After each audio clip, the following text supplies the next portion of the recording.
నమస్తే, welcome to Suman TV. నేను మీ విష్ణు. ప్రస్తుతంతో పాటు certified financial planner Pratyusha Reddy గారు ఉన్నారు. వారితో మాట్లాడదాం. నమస్తే మేడం. నమస్తే అండి. ప్రత్యూష్ గారు, ఈ మధ్య రిజర్వ్ బ్యాంక్ వాళ్ళు వడ్డీ రేట్లను బాగా పెంచేశారు.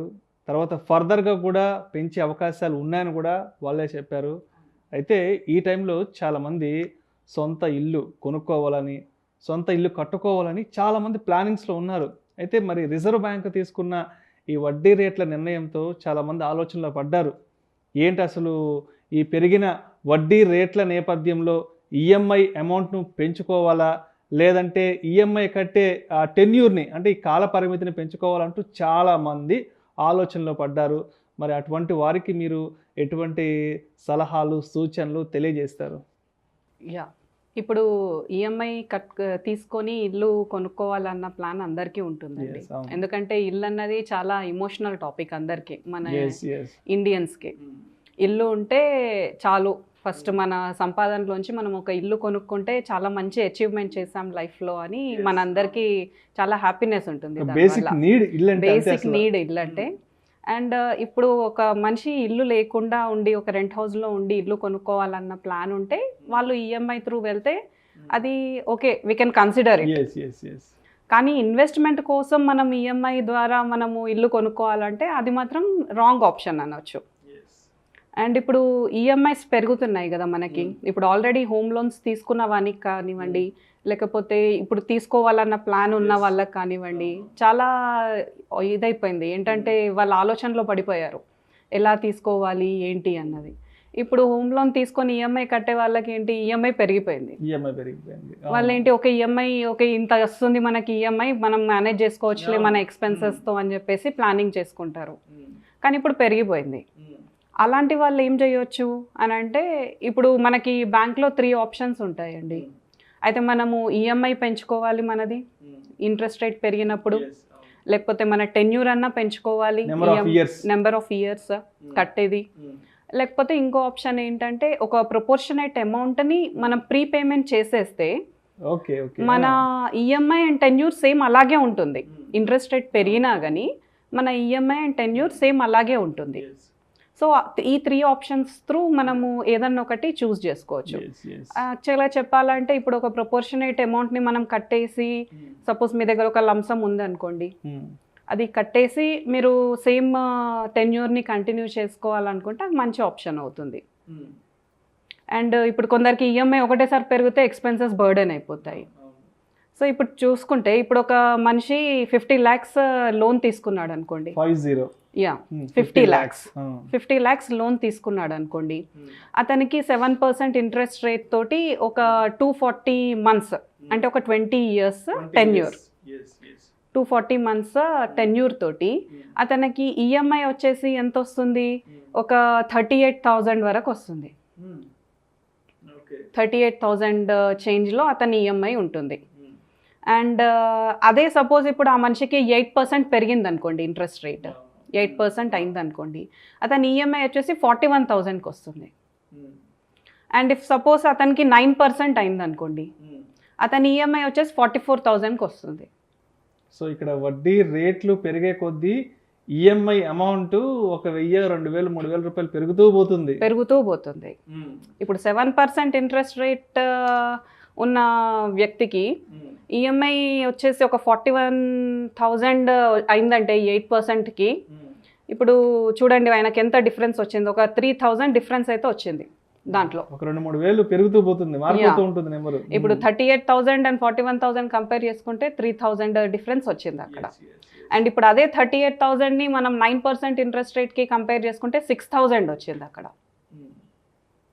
సో అంటే నెలకి అతను పెంచుకోవాల్సిన ఈఎంఐ, కట్టుకోవాల్సిన ఈఎంఐ అలా పెరిగిపోయింది. సో ఇప్పుడు అందరికీ కమిట్మెంట్స్ ఉంటాయి వాళ్ళ లైఫ్లో. ఇప్పుడు ఈఎంఐ కోసం ఇంత అమౌంట్ పక్కన పెట్టేస్తాడు, అండ్ ఆ 6,000 అయినా వేరే ప్లానింగ్స్ కోసం యూజ్ చేసి ఉంటాడు. సో అప్పుడు ఏమవుతుంది, ఆ ఇన్వెస్ట్మెంట్ ఆపేసి వాళ్ళు ఈఎంఐ కట్టుకోవాల్సి వస్తుంది. ఎందుకంటే ఈ హోమ్ ఈఎంఐ కంపల్సరీ, ఒక 3 నెలలు మనము కట్టలేదంటే బ్యాంక్ వాళ్ళు వచ్చి ఆప్షన్ చేసేస్తారు ఇంకా. సో ఇది కంపల్సరీ. సో వాడికి మ్యాండేటరీ ఏమనిపిస్తుంది, ఈఎంఐ కట్టడం మ్యాండేటరీ అని చెప్పేసి ఇన్వెస్ట్మెంట్స్ అన్నీ ఆపేసుకుంటారు ఇంకా. సో ఏమైపోతుంది అక్కడ, ఇప్పుడు అదే ఇంట్రెస్ట్ రేట్ తోటి 50 lakhsకి 7% ఇంట్రెస్ట్ రేట్ తోటి ఇప్పుడు ఒక మనిషి మొత్తం ఇంట్రెస్ట్ వచ్చేసి 93 lakhs కడతాడండి బ్యాంక్కి 20 yearsలో.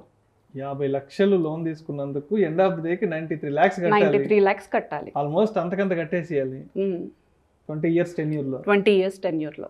అండ్ నెక్స్ట్ వచ్చేసి ఇప్పుడు అదే వ్యక్తి 8%కి పెరిగింది అనుకోండి ఆయన ఇంట్రెస్ట్ రేట్. ఇప్పుడు 8% ఇంట్రెస్ట్ రేట్లో వాళ్ళు తీసుకున్నారనుకోండి హౌసింగ్ లోన్ 50 lakhsకి, వాళ్ళు వచ్చేసి 1 crore చేంజ్ వరకు కట్టాల్సి వస్తుంది ఇంట్రెస్ట్. 50 lakhs ప్రాపర్టీ మీరు కట్టేది 1 crore. సో చూడండి ఎంత వేరియేషన్ ఉంది అక్కడ. అండ్ నెక్స్ట్ సేమ్ 50 lakhs ప్రాపర్టీకి if you're going for 9% interest rate అనుకోండి, వాళ్ళు వచ్చేసి 1 crore 7 lakhs వరకు కట్టాల్సి ఉంటుంది. పెరుగుతున్న వడ్డీ రేట్ల ఎఫెక్ట్ అనేది ఆ విధంగా ఉంటుంది. ఇప్పుడు ఏమైపోతుంది, సపోజ్ మీరు మీ ఈఎంఐని కాన్స్టెంట్గా ఉంచేసి టెన్యూర్ని పెంచుకోవాలి అని అనుకుంటున్నారు అనుకోండి. ఈఎంఐ అలాగే ఉండాలి, 38,000 ఉండాలి నాకు, నేను 41,000 ఈ 44,000 కట్టను అన్న ఆలోచన మీకుంటే మీరు ఏం చేయొచ్చు, మీ టెన్యూర్ని పెంచుకోవచ్చు, నెంబర్ ఆఫ్ ఇయర్స్ పెంచుకోవచ్చు. ఇప్పుడు అదే 50 lakhs ప్రాపర్టీకి మీరు టెన్యూర్ పెంచుకోవాలి 38,000కి అంటే ఒక 4 years పెరగాలి మీ టెన్యూర్. ఒక 4 years పెరగాలి. 8% ఇంట్రెస్ట్ రేట్ మీరు కట్టాలి సేమ్ 38,000 తోటి అంటే 4 years మీ టెన్యూర్ పెరగాలి. అండ్ అదే 9% ఇంట్రెస్ట్ రేట్కి మీరు కట్టాలి సేమ్ 50 lakhsకి అని అంటే 38,000, మీ టెన్యూర్ వచ్చేసి ఒక 18 years పెరగాలి.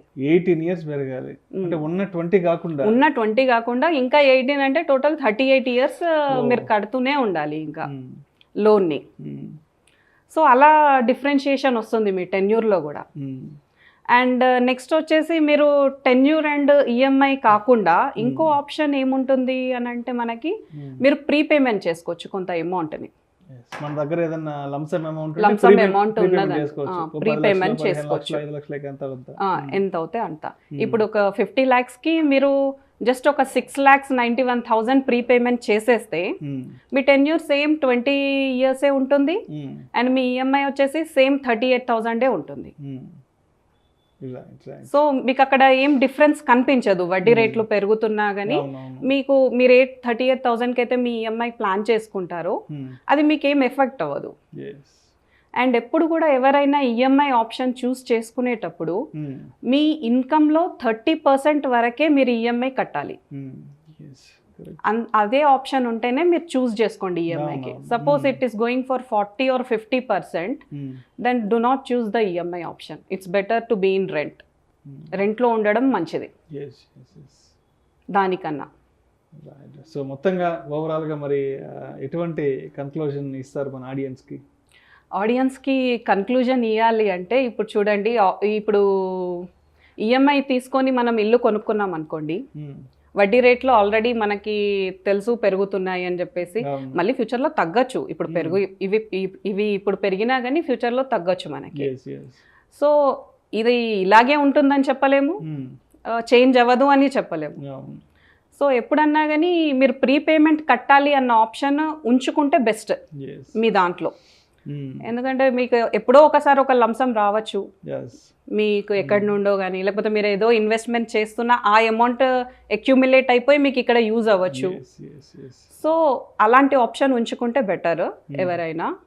అండ్ ఇంకోటి వచ్చేసి ఏం చేయండి అంటే, సపోజ్ రెంట్కి అండ్ ఈఎంఐకి ఎంత డిఫరెన్స్ ఉంది అది కూడా ఒకసారి క్యాల్కులేట్ చేసుకొని మీకు బర్డెన్ అవ్వకుండా ఉంటేనే మీరు ఈఎంఐ ఆప్షన్కి వెళ్ళండి. నెలకి ఎంత కడుతున్నావు రెంట్ అయితే, ఇయర్కి ఎంత పడుతుంది, సో ఈఎంఐలోకి వెళ్తే అది నెలకి ఎంత అవుతుంది, సంవత్సరానికి ఎంత అవుతుంది, ఆ కంపారిజన్ చేసుకొని ఆ క్యాల్కులేషన్స్ అన్నీ చేసుకొని, ఓకే నేను రెంట్లో కంఫర్టబుల్గా ఉంటాను, సొంత ఇల్లు కొనుక్కొని ఒక పెద్ద ఈ దాంట్లో ఉండాలా, ఒక పెద్ద డెట్లో ఉండాలా, లేకపోతే రెంటింట్లో హ్యాపీగా ఉండాలా అని ఆలోచించుకొని then you can go for your EMI option. అయితే ఇప్పుడు సపోజ్ మనము అదే outstanding amount, outstanding opportunity cost గురించి చూసుకుంటే ఇక్కడ ఇప్పుడు ఆ 3,000 ఏదైతే ఉందో మనకి డిఫరెన్స్, ఇప్పుడు మనం ప్రీపేమెంట్ చేసామనుకోండి 6 lakhstoni మనకి ఈఎంఐ అమౌంట్ సేమ్ అదే కాన్స్టెంట్ ఉంటుంది కదా. సో ఆ 3,000 ఏదైతే మీరు కడతారో ఎక్స్ట్రా, ఆ 3,000ని మీరు ఏదైనా ఇన్వెస్ట్మెంట్ ఆప్షన్కి మూవ్ చేసుకోండి. 12% ఇచ్చే ఇన్వెస్ట్మెంట్ ఆప్షన్కి మూవ్ చేసుకుంటే అది 240 monthsకి అంటే 20 yearsకి మీకు ఒక 30 lakhs అక్యుములేట్ అవుతుంది అక్కడ. అండ్ 9% ఉన్న వాళ్ళు ఇంట్రెస్ట్ రేట్ వచ్చేసి మీరు ఒక 6,000 ఇన్వెస్ట్ చేస్తే అదే 20 yearsలో మీకు ఒక 61,000 అక్యుములేట్ అవుతుంది. సో జస్ట్ మీరు ఒక 6 lakhs కట్టేయగలిగితే ముందు you can accumulate 30 lakhs and 60 lakhs. Thank you. So అలా ప్లాన్ చేసుకొని మీ ఈఎంఐస్ అన్నీ చూసుకొని రెంట్కి వెళ్ళాలా, ఈఎంఐకి వెళ్ళాలా, ఇంట్రెస్ట్ రేట్ పెరిగినప్పుడు ఎలా ప్లాన్ చేసుకోవాలి, అవన్నీ క్యాల్కులేషన్స్ చేసుకొని మీరు ఈఎంఐకి వెళ్ళండి. Thank you so much Pratyusha Reddy గారు. ఇప్పుడు పెరుగుతున్న ఈ వడ్డీ రేట్ల నేపథ్యంలో మరి సొంత ఇల్లు కొనుక్కోవాలన్నా కట్టుకోవాలన్నా ఏ విధంగా ప్లాన్ చేసుకోవాలి అనే అంశం గురించి ప్రేక్షకులకు మీ విశ్లేషణ ద్వారా చాలా చక్కగా వివరించారు. Thank you so much Prateesh గారు. థ్యాంక్ యూ అండి. ఇలాంటి interesting videos and valuable information కోసం వెంటనే మా ఛానల్ను సబ్స్క్రైబ్ చేయండి, లైక్ చేయండి, షేర్ చేయండి. అదేవిధంగా మీ అభిప్రాయాలను వీడియోస్ కింద కామెంట్స్ రూపంలో మాకు తెలియచేయండి. This is Vishnu signing off.